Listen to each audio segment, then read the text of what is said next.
the feeling of wanting to run away from an office after a week, after a week of work. I mean,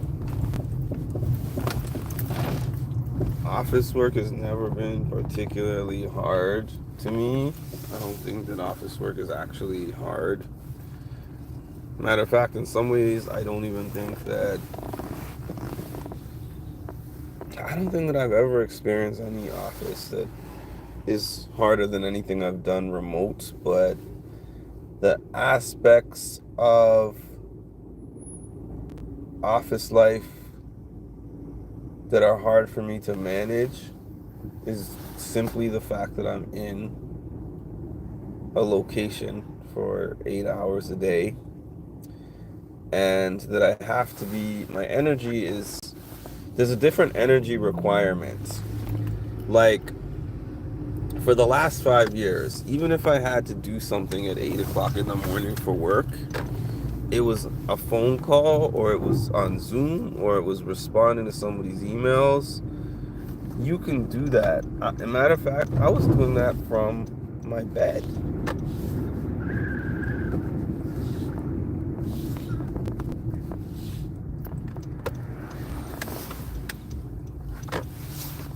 I wasn't even really getting up for real to do that. I was sitting in my bed.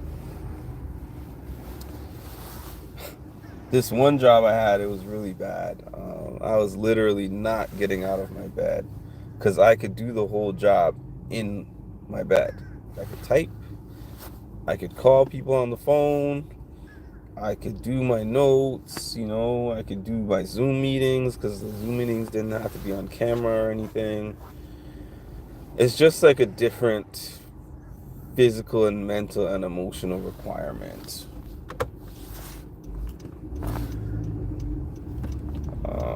I'm confused right now. Okay, yeah, it's just a different physical, mental, and emotional requirement to be in a building. But, aside from that, anyone who's asked me how this week has been, it's been alright. It's been alright. I've been doing so much thinking. Hi, Connor King. I've been doing so much thinking during this time period, and thinking is what happens when you have a lot of time where you're not doing anything meaningful. And I've been thinking hard about the merger that I want to find, or the synergy that I want to find between doing things that are meaningful, but then also like receiving significant amounts of compensation for those things. I know that when I say that, everybody kind of feels like that's what they want. And I was talking to somebody else about this. Everybody in the world kind of feels like that's what they want. Like, if you walk up to anyone, to the average person, and you're like, hey, would you like to get paid more and do things that you like every day? They would be like, yeah, of course, that's what I would want to do. Of course I want more money and I want to get paid more for the things that I like. But not everybody has a major passion for that. It's not everybody that wakes up and says, I'm wasting my time here. Because there are things that I'm meant to do that there's no job that exists that will ever be able to provide me those things. And I know that from trying to explain that to people in my life.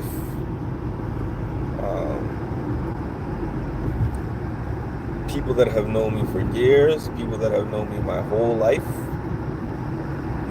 try to explain that to them, and it's either you completely get me or you just don't get me at all. So for all I know, I could be on here talking to a bunch of people who don't get me and a few who do, but I hope there's at least a few that the things that I'm saying resonate with them. But yeah, my first week was pretty good. I mean, there was a couple of incidents at work, but they were not incidents staff, with my staff or with my supervision or anything like that. And that's all I ever ask out of a work environment. If the main things that I have to complain about are the actual work, then the work environment is pretty good as far as I'm concerned. I'm really good at what? Guero.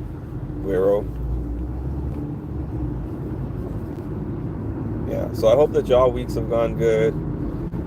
Oh, my week was so busy. Like I said, 5 days in the office. I haven't done that since 2020.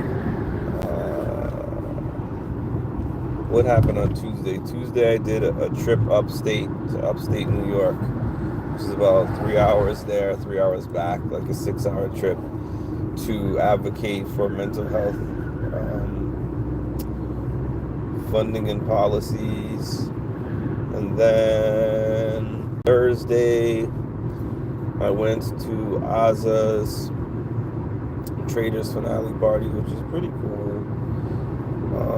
It wasn't exactly what I expected. However, it can be fun sometimes watching something like that with a group of people, because it made it a little bit more exciting. But what's that?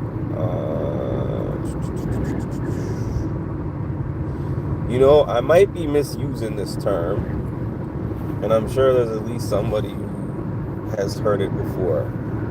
But when I was in my microeconomics class in school, in college, about, oh goodness, 2008 or something like that, there was something that they called time value of money.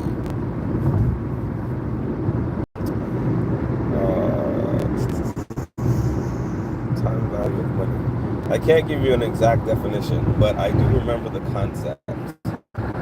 So they talked about, they used time, and they said, is it worth for Tiger Woods to take the time to cut his grass? Does it save money for Tiger Woods to cut his grass? And it said, okay, this is how much his estate, this is how many acres his estate is, and this is how much grass there is to cut, and this is approximately how long it would take him to cut it himself. So let's say that time was like 3 hours. It takes him 3 hours to cut his grass. Now, they use an example of him going to a fan, like a paid fan meet and greet event and signing autographs. And it was like, okay, he could pay $2,000 to have his yard cut. This is just a random number that I'm throwing out there. He could pay $2,000 to have his yard cut, and it would take him 1 hour. I mean, it would take it wouldn't take him any time, but he's spending $2,000 of his money. So if he goes to that fan event for 3 hours, let's say the fan event gives him $10,000 for those 3 hours. I'm just throwing out random figures, but let's say he gets a $10,000 appearance fee for the fan event, and it takes 3 hours. So what happens there is that you're thinking about the value of your time. The value of his time in that case would be approximately, 3,000 plus per hour. So if he could pay for the person to cut the grass $2,000, he makes $10,000 to go to the fan signing event. So what happened was, it was an overall $8,000 gain. So he determined that based upon how much his hour is worth to those other people. Are you from USA? Yes. Based on how much that hour, those hours are worth to the other people, it's not worth the time to cut the grass. So I think about things like that now, whereas I wasn't thinking about things like that before. I remember when I first got into the workforce. I mean, I got into the workforce early, so I should say my first significant time that I got into the workforce, which was in I want to say 2010, 2011 approximately, around that time. And all right, I don't have any mods on here. Sometimes people are like, why are there so many wrenches? That's why. Yeah, so my first significant experience in the workforce. Hi, Cindy. My first significant experience in the workforce. I remember working for this factory, which I've talked about on here before. I worked a full-time amount of hours, like 40 hours a week, and I think the pay was like about $14 an hour or something like that, which might not sound that significant. Hi, Aphex Twin Gaming. Yeah, the money might not sound significant, but this was during a time when minimum wage in my state was like $7 an hour, something like that, $6, $7 an hour. So it was pretty significant for me at 22 years old. And this is Jay. Oh, hi Jay, because I was like, who's this person saying hi, Mark? Hi Jay. So at 22 years old, it's pretty significant. And then I remember it was the first time I had ever experienced getting asked for time and a half. So they were like, do you want to do time and a half? Do you want to do overtime? And I'm like, yeah. And I used to wonder why all the older people, and when I say older, I mean probably 40 and up, they would go home. They're like, nope, I'm going home to my family. I don't need that. It's not worth the extra money that I'm gonna get or whatever. And I would be like, oh no, I'm gonna stay till 8, 9, 10 o'clock at night. My shift would end at 4, and I would stay an extra 5, 6 hours every day. I would work inventory day, which was to come in on the weekends or one weekend day usually, and stay for like 12 hours counting all the inventory, because the whole day was an inventory, was time and a half, and I would be working 60 hours, 70 hours. There's two ways to go about, there's two ways for the average person, I should say, to go about making decent, good amounts of money. And that is to either work really long hours or like multiple jobs, or to invest in some kind of trade or get some kind of degree, and then in something that pays good money. But you're investing, in that case you're still investing your time, but it's a different way. You're investing your time with with the plan that after I invest this time, it's going to pay dividends by providing me this amount of salary in this field, versus I'm going to get into something right now that might not pay a lot right now. I'm going to get into something right now that it's not going to pay that much, but I know that I can work a lot of hours, or I can do 2 jobs or 3 jobs, because I know people who have done both routes. I've kind of done both routes to an extent. There was a time when I did a lot of hours, like I said. I didn't go further than a bachelor's degree, though, in school. So I have long considered a master's degree, but I'm not really a school person, you know. And some people look at me like one, like my friends from high school that ended at high school or they just got their GED or whatever, and they're like, yeah, you were always a person who was just like school. And I'm like, I do not like school. I mean, I'm not gonna say that I didn't hate school or anything like that, but I'm not that person who just perpetually feels like, oh, I want to be in school for the rest of my life. I like learning, but I don't like standardized learning. I like to learn things that are relevant to my interests, if that makes any sense. You deserve a break though. I'm glad you've got the balls to work that much. No, I was talking about previously. There's no way that I would do that now. I'm talking about 14 years ago. Was that 14 years? Yeah, we're 2025. I'm talking about 2011. At this stage in my life, nah. I did used to do like a little bit of overtime at my last job, but it was not no 20 hours a week. And it was not the same type of job.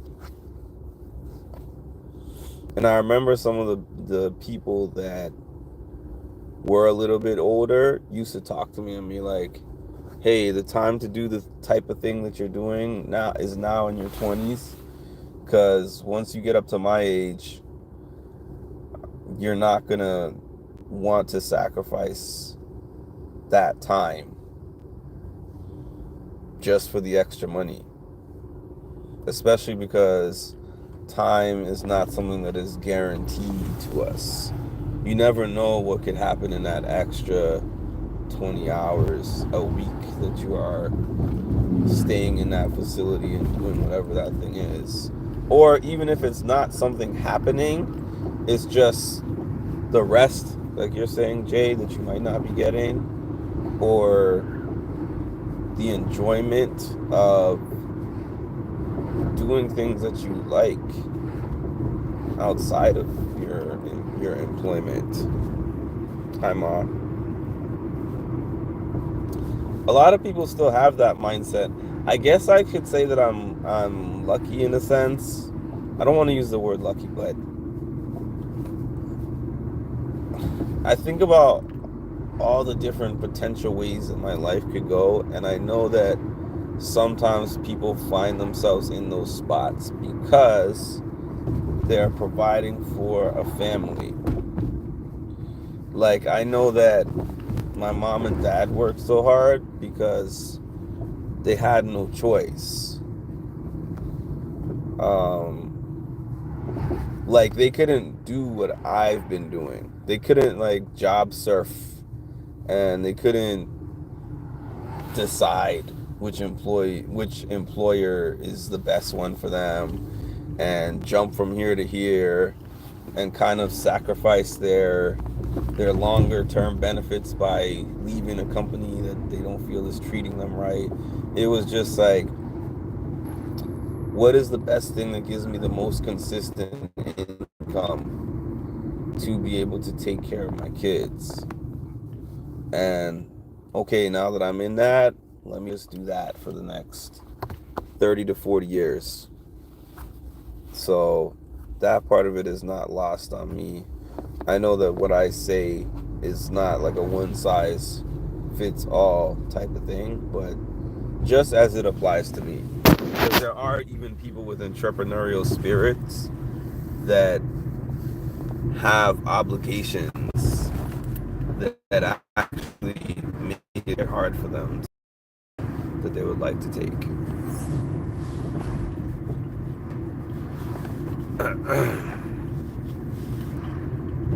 It could be lucky in a way.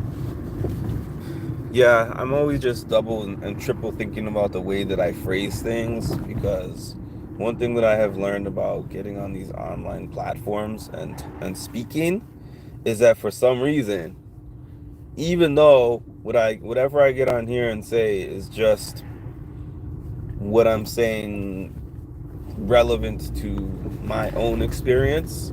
Somebody will listen to it and take it another way, or be offended by it, or say you don't understand my perspective, because everybody has a different life. So I just kind of think about how I say things more carefully now as a disclaimer. Sorry about that. You're sharing your experience and it won't apply to everyone, but people could go off of it. Yeah, and I feel like probably 70%, if I had to make a number up, I would say 70% of the people do that. But sometimes the 30% who don't get that are so loud that it feels like they're just overpowering the people who do. But maybe it's also what you pay attention to. I overthink too much about yeah, well, mine is not really even just because of anticipating people taking offense. It's because of the amount of times when I say something and then I'm confused, like, how are you offended by this? I was not saying that my experience is everybody's experience. I was just saying this is my experience. You have a different one. I respect that. But I wasn't speaking on your experience. You have different variables that lead to a different experience, as do I. Like, I'm sure you could tell me a story and I could be like, well, you could say that, but this is what happened to me in my life that makes your story have some holes in it. I'm in disagreement with most of y'all on the Traitors finale being lackluster. I didn't like. I wasn't happy about who won because I was rooting for Danielle. I knew Danielle wasn't gonna win, so I transferred my membership over to Brittany, and I was like, I hope Brittany somehow, some way finds a way to do it. And then when I saw the move she was making, I was like, I think this is about as good as you can do for being a last minute traitor. Like if she was a traitor that had a whole bunch of time to plan, but we're thinking about this show is like a couple of weeks, I think 2-3 weeks, something like that. So it's not even a long time. And then 2 or 3 days before the show ended, she's picked to be a traitor, and then she's the sole traitor at the very end, trying to win this game. Oh, shoot. She's the sole traitor at the very end, attempting to win this game. And she has to come up with a strategy. Although I do wonder to myself, no, when I said that it was setting up to potentially be one of the best finales, it was because at the point that I had said that in the chat, she was still in the game. I didn't say anything after she got out of the game. And I said it that way on purpose because I didn't know where you guys were in the episode versus where we were watching it in the building. So I was like, let me just keep this generic so that I don't spoil anything. But then from the point when Brittany got out, I was like, oh man, this is rough. And then it was like, okay, the very ending, obviously the very end result, I wasn't loving that. But what I'm saying is, I liked the finale overall. overall, I thought it was a good finale. What is happening here?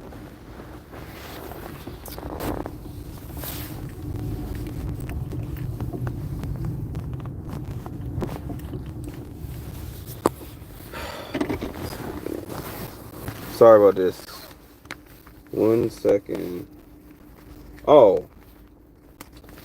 Okay. I stressed myself out for no reason. Alright.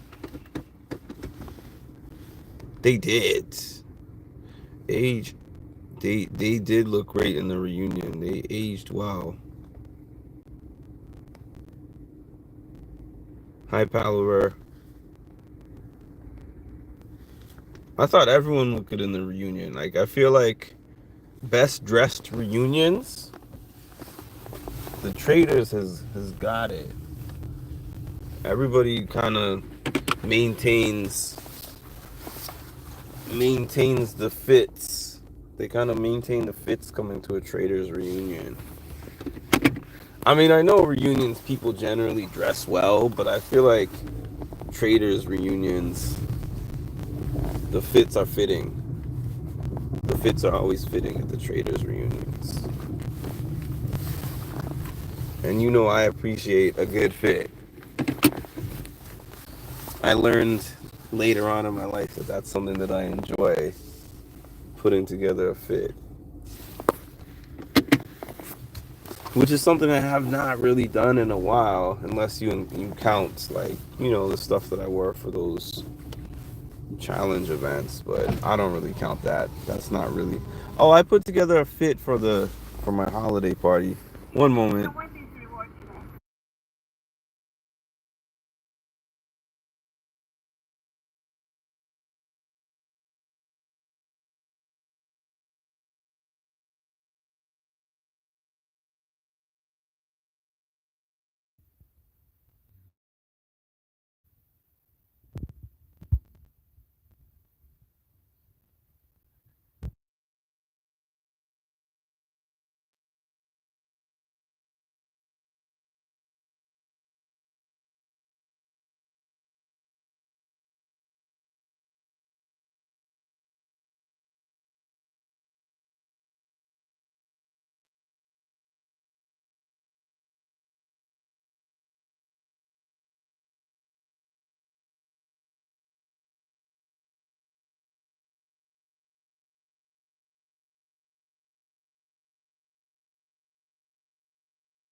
All right.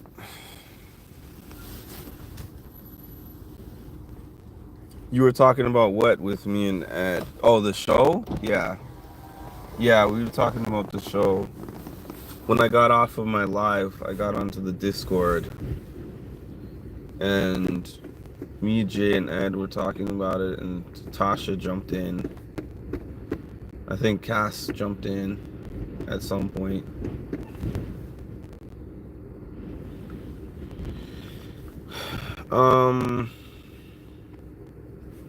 I don't know about that. Like, Brittany didn't have much time to make a trader strategy. We've never seen somebody get selected as a trader at the last minute and win the game. Like, unless it's happening in another country's version. But Kate fizzled out last year. Sari took out Ari. Like, being selected as a trader at the last minute is hard.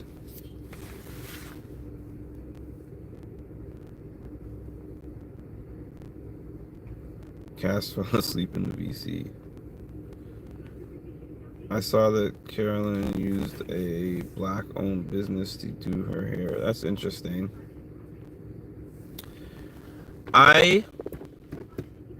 So when it came to Carolyn on Survivor, I liked Carolyn on Survivor. I grew to like Carolyn on Survivor. Because at first I was like, she's weird and annoying. But then I was like, she's kind of endearing. Like, I've started to grow fond of her and her quirkiness. But the person that she has been online post traders I have not liked. And I said this on the Discord, I did not like the fact that Gabby was defending Carolyn and being like, Carolyn's trader behavior was like true to her true character type thing. Trying to insinuate like she was I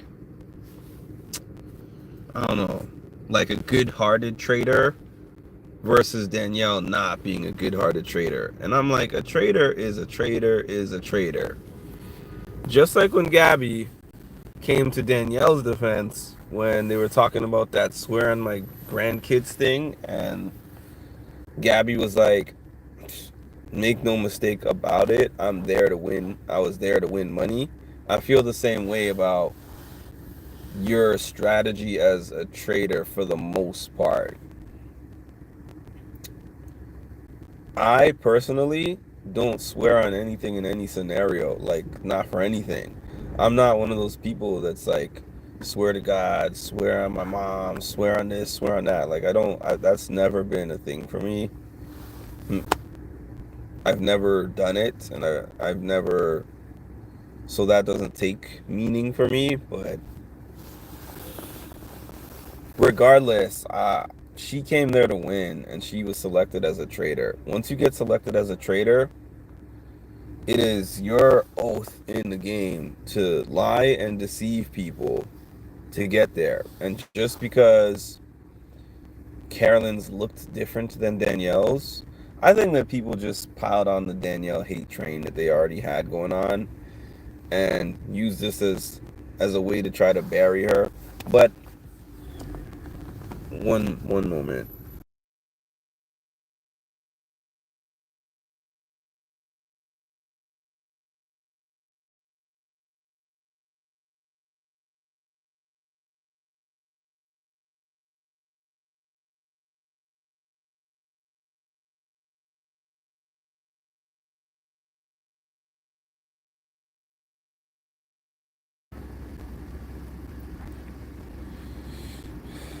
Um, I'm so glad he was good. He wasn't even playing to win.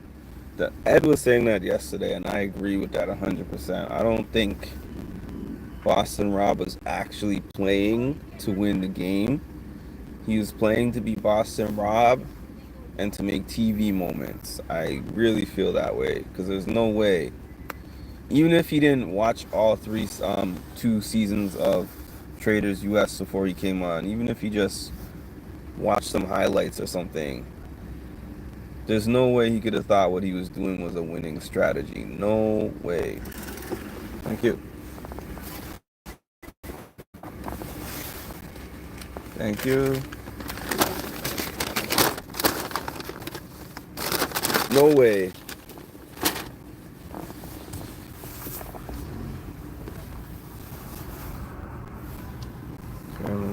In the finale, that's what we'll see.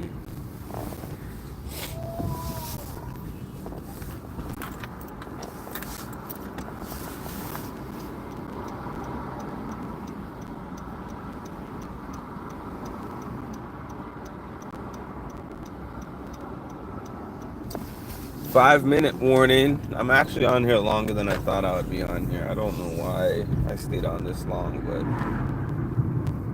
probably because there was people in the comments. Sometimes when I hop on here, there's less comments. So I'm just getting back home.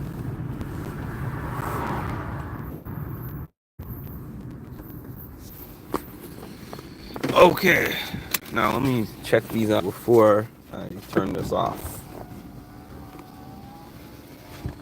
They're legends because they're good at their respective games, like how Dr. Will's a legend despite being a prick. That's why I'm glad that those people were allowed to play in the eras that they played in, because in this era, you could say, oh, people are better, people are different. No, people are social media trained. People are media trained, I should say.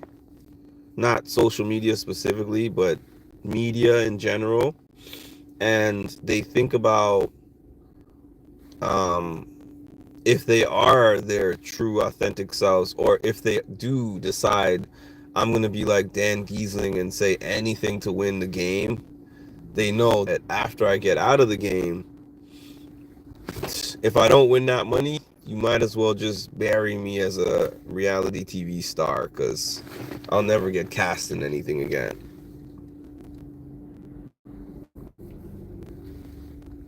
Yeah, I don't agree. Yeah, that's what I'm saying, DM Rocks. I don't think that she's been racist. Like, I don't think that it was race related at all. The fact that they didn't get along, I don't think that at all. I was shocked at how Dylan, Gabby, Patterson, Dolores Rose. It's not nice to have villains win. I wish Wes had gone on there. I am watching All Star 5. It's been okay so far. I haven't It's not been anything close to my favorite season, but I have been watching All Stars 5. It's like when villains win. I like when the villains win too. I like when the villains win on the traitors specifically, because that's the fun part. Is it for me if the traitors can stay hidden? That's what makes it fun for me. Because you love us, Mark. It's because I'm keeping these comments alive. I like when you're going longer though. The legend. I'm an icon. All right, everybody. I may jump back on here later, but I'm getting off for now. Thank you for jumping on here and for your support. And please make sure to like, comment, and subscribe, and hit the notification bell to get notified of when I drop some more great content. Thank you, and enjoy your evening. Enjoy your Friday.